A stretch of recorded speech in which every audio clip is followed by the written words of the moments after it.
하나님 말씀 함께 보시겠습니다. 고린도전서 1장입니다. 고린도전서 1장 10절에서 17절까지 말씀입니다.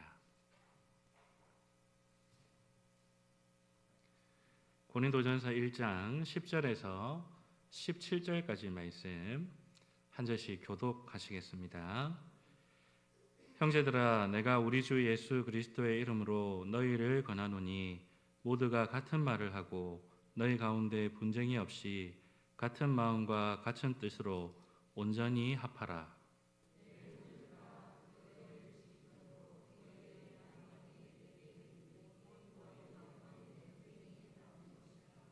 내가 이것을 말하거니와 너희가 각각 이르되 나는 바울에게, 나는 아볼로에게, 나는 게바에게, 나는 그리스도에게 속한 자라 한다는 것이니,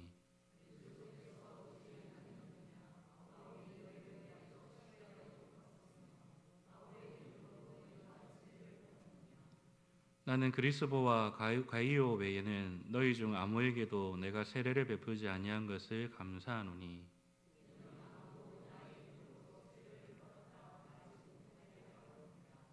내가 또한 스데바나 집 사람에게 세례를 베풀었고 그 외에는 다른 누구에게 세례를 베풀었는지 알지 못하노라.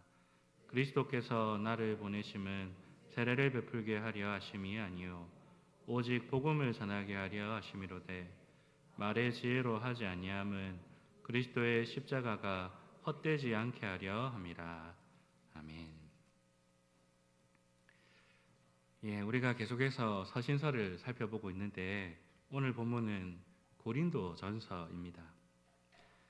이 고린도전서는 고린도 교회에 있었던 여러 가지 문제들을 바로잡기 위해서 바울 사도가 쓴 편지이지요.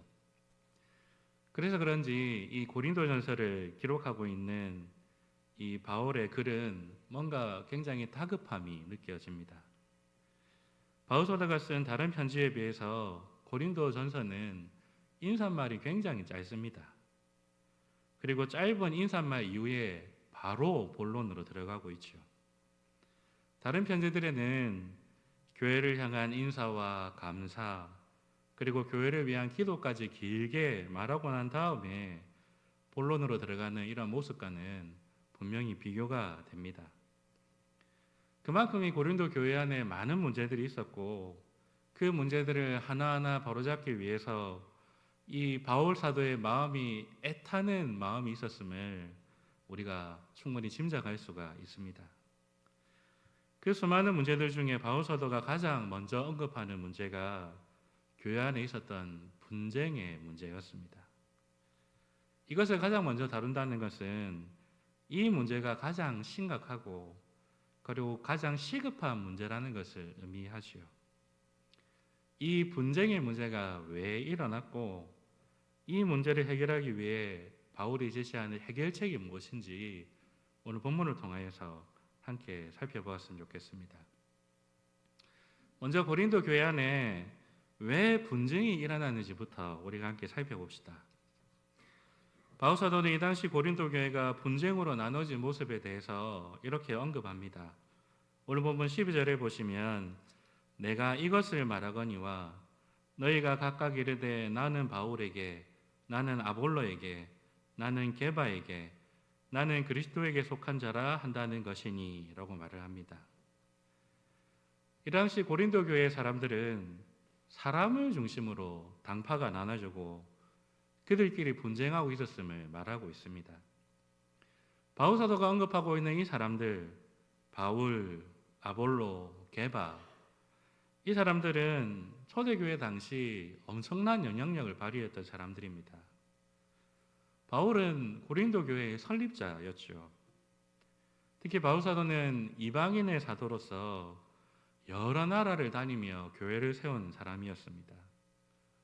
그래서 특히나 이 교회 안에 있는 이방인 성도들에게는 아주 절대적인 지지를 받은 사람이었죠. 이렇게 바울을 추앙하고 그리고 바울을 숭배하는 그런 사람들이 교회에 있었다는 것입니다. 아볼로는 여러 교회를 돌아다니면서 복음을 전했던 순회 전도자였습니다. 특히 아볼로는 알렉산드리아 출신이지요. 바울도 뛰어난 학식을 가지고 있는 사람이었지만은 아볼로는 그것을 뛰어넘는 엘리트였습니다. 알렉산드리아는 이 당시 모든 지식과 학문의 중심지였습니다. 거대한 도서관이 존재했고 알렉산드리아의 광장과 시장에는 철학자들이 논의를 하고 토의를 하면서 지식 대결을 펼쳤습니다. 그런 분위기에서 아볼로는 자라갔고 특별히 지식적으로 아주 잘 훈련된 사람이었습니다. 아볼로는 설교를 할 때에 철학자들이 사용했던 수사학을 사용했습니다. 아주 화려한 언변으로 복음을 전했죠. 그래서 그 설교를 들은 사람은 마음이 홀딱 빼앗겨 버렸던 것입니다. 그래서 아볼로 역시 바울 사도만큼 이 고린도 교회에 큰 영향을 미친 사람이었음을 알 수가 있습니다. 그리고 언급하는 또 다른 사람이 게바, 바로 이 베드로입니다. 베드로는 말이 필요 없는 예수님의 제자죠. 실제로 베드로가 고린도 교회를 방문했는지는 알 수가 없습니다. 그런데 이 베드로에 대한 소문만으로도 베드로는 이미 거의 전설적인 존재가 되어 있었습니다. 예수님께 직접 부름받아서 3년 동안 예수님과 먹고 자고 생활한 사람 아닙니까? 예수님의 공생에 십자가의 죽으심과 부활 그리고 승천까지 다 본 사람이 베드로입니다. 더군다나 성령 강림 사건 때 베드로가 한 번 설교하니까 3,000명, 5,000명이 돌아오지 않습니까? 이런 소문을 듣는 것만으로도 베드로는 성도들에게 존경과 선망의 대상이 될 수밖에 없었습니다. 그래서 이 고린도 교회 안에 이런 베드로의 추종자들이 생겨나게 된 것이죠. 마지막 부류의 사람들은 나는 그리스도에게 속한 자다라는 사람들입니다. 그런데 이들은 진짜로 나는 예수님께만 집중하는 사람입니다 라는 그런 사람들이 아닙니다. 이 사람들은 그냥 이 사람 저 사람 추종하는 게 마음에 안 들어서 그냥 그 사람들 싹 다 잡아서 비난하는 사람들이었습니다. 이들이 비난의 핑계로 내세우는 게 그리스도일 뿐이지 정말로 예수 그리스도를 앞세우고 예수님만 따라가는 사람들은 아니었습니다. 뒤에서 팔짱 끼고 모든 성도들을 그냥 싸잡아서 비난하는 아주 비난꾼들, 냉소주의자들에 불과했지요. 고린도 교회는 예수 그리스도의 복음과 그 예수 그리스도 그분 자체에 집중하지 못하고 사람에게 집중했습니다. 자기가 좋아하는 사람을 따라서 마음이 나눠지고 분당이 생겨버린 것입니다. 그 분당의 결과로 교회 안에 거의 나눠진 것과 다름없는 분쟁이 끊임없이 일어나고 있었던 것이죠. 교회가 예수님과 복음에 집중하지 못하고 그것을 전하는 사람에게 집중하면서 생기게 된 문제인 것입니다. 교회가 예수님과 그분의 복음에 집중하지 않을 때 여러 가지 문제가 생기게 됩니다. 예수님의 복음이 아닌 사람에게 집중할 때 교회는 쉽게 나누어집니다. 그러므로 교회는 예수님보다 사람이 더 시선을 받고 예수님의 복음보다 사람의 말이 더 주목받는 것을 경계해야 합니다. 이것에 대한 경계와 이 두려움이 사라질 때에 교회는 서서히 분열될 수밖에 없는 것입니다. 여러분, 세상에는 수많은 스타들이 존재합니다.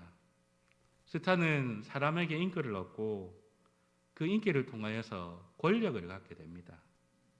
그리고 그 인기와 권력에 자연스럽게 돈이 따라오지요.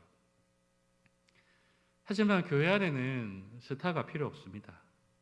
스타가 있어서도 안 됩니다. 오직 예수님만이 우리의 스타가 되셔야 됩니다. 예수님만이 우리의 영원한 태양이셔야 합니다. 우리는 예수님을 통하여 구원받았고 예수님만이 지금도 우리를 다스리시기 때문에 그렇습니다. 그 예수님께만 집중하고 그 예수님의 이름만 높임 받는 것이 바로 이 교회여야 하는 것이죠. 정말 교회가 분쟁이 없이 온전한 하나의 공동체로 세워지기 위해서는 예수님 외에 다른 스타가 존재해서는 안 됩니다. 예수님만 높임 받으시고 예수님의 뜻만이 온전히 서야 합니다. 혹시 우리 공동체 안에 예수님이 아닌 다른 어떤 사람이 주목받고 있는지 돌아봐야 합니다. 그리고 혹시 내 마음속에 예수님이 아닌 나 스스로가 스타가 되고 싶은 그런 욕망이 있지 않은지 돌아봐야 합니다. 이 교회가 오직 예수님과 복음에 집중함으로 그리스도로 하나 된 공동체로 세워질 수 있도록 이 교회를 위해서 기도하고 또 그렇게 교회를 섬겨가시는 저와 여러분 되시기를 바라겠습니다. 고린도 교회는 예수님과 복음이 아닌 사람에게 집중한 교회였습니다. 그래서 사람을 따라서 교회가 나눠져서 분쟁하고 있는 교회였습니다. 그럼 이렇게 분쟁 가운데 있는 이 고린도 교회가 회복해야 될 모습은 무엇일까요? 바울 사도는 이 교회를 향하여서 어떤 해결책을 던지고 있을까요? 그것은 오늘 바울 사도가 본론을 시작하면서 이미 서두에 말하고 있습니다. 우리 오늘 본문 1장 10절 말씀을 한번 다 같이 읽겠습니다. 우리 고린도전서 1장 10절 말씀 다 같이 읽읍시다. 형제들아, 내가 우리 주 예수 그리스도의 이름으로 너희를 권하노니 모두가 같은 말을 하고 너희 가운데 분쟁이 없이 같은 마음과 같은 뜻으로 온전히 합하라. 아멘. 바울은 고린도 교회 안에 있었던 분쟁의 문제를 다루면서 해결책을 미리 말해놓고 있습니다. 바울이 말하는 해결책은 같은 말을 하고 같은 마음, 같은 뜻으로 연합하는 것이다. 합해라 하는 것입니다.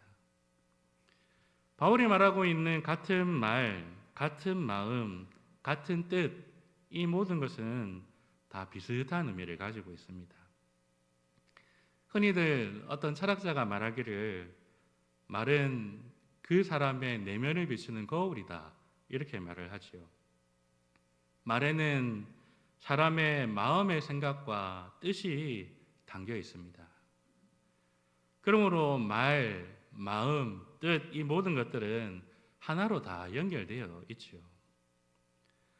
바울 사도가 말하는 같은 말을 한다는 것은 문자 그대로 모든 성도들이 같은 말을 되풀이해야 된다는 것을 말하는 게 아닙니다.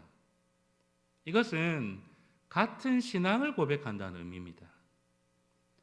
각기 자기 소견에 옳은 대로 신앙생활하는 것이 아니고 사도들이 전해준 복음을 따라서 그 가르침을 따라서 신앙생활한다는 것을 의미합니다. 이렇게 온 교회가 한 말씀의 인도를 따라서 신앙생활하고 같은 신앙을 고백하는 공동체가 될 때에 비로소 교회는 합해질 수 있다, 연합할 수 있다라고 바울 사도가 말하는 것입니다.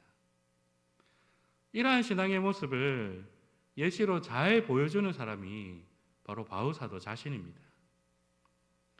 사도행전 21장에 보시면 바울 사도는 이방의 교회들에 받은 연보를 가지고 예루살렘 교회를 방문하는 이야기를 기록합니다.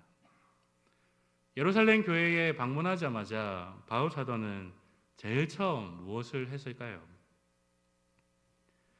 바로 이 예루살렘 교회와 그곳에 있는 사도들을 향하여서 자신의 선교 보고를 하게 됩니다.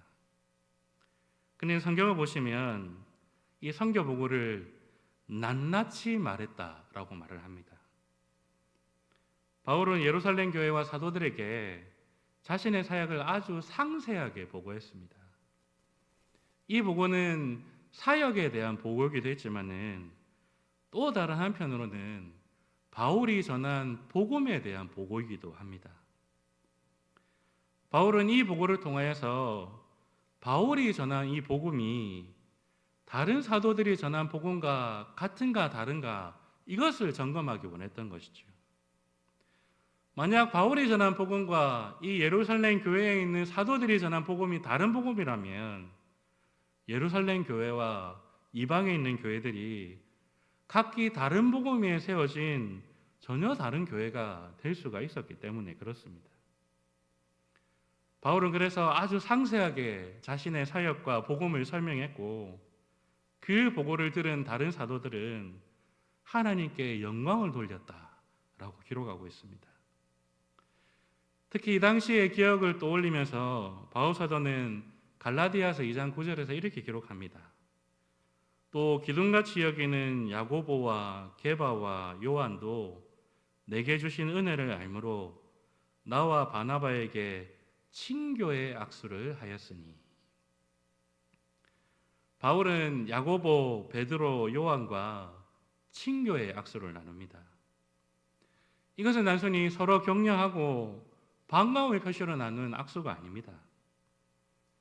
바울과 다른 사도들이 같은 복음, 같은 신앙 고백을 가졌음을 확인하는 악수였습니다. 같은 신앙을 가진 사람들이 그리스도의 안에서 함께 나누는 참된 교제의 악수, 연합의 악수가 바로 이거였던 것이죠. 이러한 성경적 의미를 따라서 우리 교획주의 교회를 보시면 이 악수의 문화가 전통으로 남아있는 것을 볼 수가 있습니다. 우리나라에는 잘 없지만은 외국에 있는 교회를 보시면 예배 시작하기 전에 꼭 목사님과 장로님 한 분이 악수를 하고 목사님께서 강단으로 올라가시는 모습을 볼 수가 있습니다. 이 악수에는 이런 의미가 담겨 있습니다. 목사님과 우리가 같은 신앙을 가지고 있음을 믿습니다. 그러니 기쁜 마음으로 목사님의 설교를 듣겠습니다. 이런 의미가 담겨 있죠. 그리고 예배를 마친 다음에 목사님과 성도들이 악수의 교제를 나누는 것도 같은 의미입니다.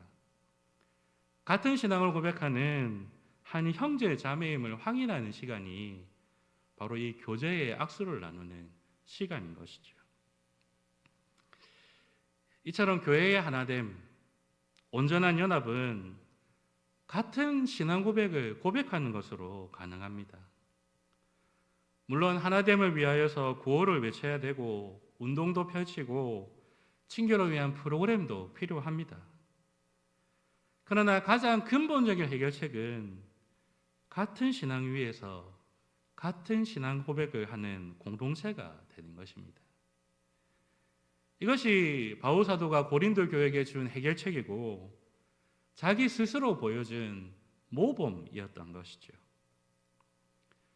제가 대학 시절에 궁금해서 이 대한예수교 장로회라는 이름을 쓰는 교단이 몇 개나 될까를 검색해 본 적이 있습니다.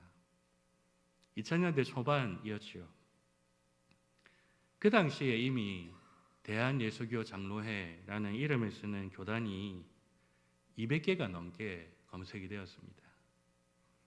2000년대 그랬다면 지금 2024년은 얼마나 더 많겠습니까? 그때는 어떻게 이게 가능하지? 와, 신기하다라고 생각했습니다. 그런데 이것은 얼마든지 가능한 일이었습니다. 참된 복음을 통하여서 바른 신앙의 고백이 없으면 각자 소견에 오른 대로 찢어지고 흩어지는 것이 그냥 일상다반사가 될 수밖에 없는 것입니다. 사람을 중심으로 이리저리 흩어져 있었던 고린도 교회를 향하여서 바울 사도는 이렇게 호통을 칩니다. 본문 13절에 보시면 그리스도께서 어찌 나뉘었느냐라고 말을 합니다. 그리스도의 복음을 제대로 받고 그 복음으로 제대로 된 신앙 고백을 가진 교회는 나눠질 수가 없는데 너희는 도대체 지금 뭐하고 있느냐라고 호통을 치는 것이죠. 교회가 나눠진 것은 교회가 그 복음에서 멀어졌다는 얘기입니다. 그 복음이 보여주는 참된 신앙의 고백에서 멀어졌다는 것을 보여줍니다. 그런 현실을 우리 오늘날 한국 교회의 모습들을 통하여서 보고 있는 것이죠. 교회가 온전히 그리스도와 연합하여 하나 될 수 있는 비결은 바른 신앙의 고백을 함께 하는 것입니다. 그런데 이 바른 신앙은 성도가 개인이 개발해내거나 깨달음을 통하여서 얻는 것이 아닙니다. 바른 복음의 선포를 통하여서 일어난 일입니다. 사도들이 전한 복음이 온전히 선포되고 그 말씀에 다스림 받는 교회반이 그리스도 안에서의 하나됨을 온전히 경험할 수가 있습니다. 여러분, 우리 마산제일교회가 그런 교회가 되기를 바랍니다. 참된 복음이 선포되고 그 복음을 통해 바른 신앙을 고백하는 교회가 되기를 바랍니다. 그래서 바울사도가 말한 것처럼 같은 말, 같은 마음, 같은 뜻으로 합하여진 공동체, 연합된 공동체로서 날마다 세워져 가기를 바랍니다. 이것을 위하여서 교회를 위해 기도하고 그렇게 이 교회를 세워나가시는 우리 모든 교회 지체들, 저와 여러분 되시기를 간절히 바라겠습니다. 우리 다시 기도합시다. 하나님 아버지, 우리는 정말로 그리스도 안에서 하나됨을 누리고 있는 자들입니까?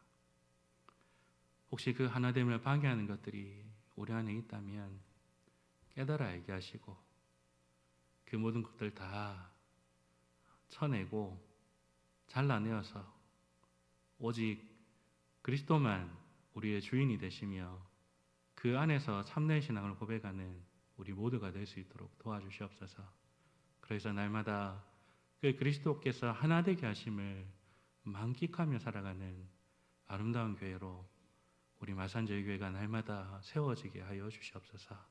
우리 주 예수님 이름으로 기도합니다. 아멘.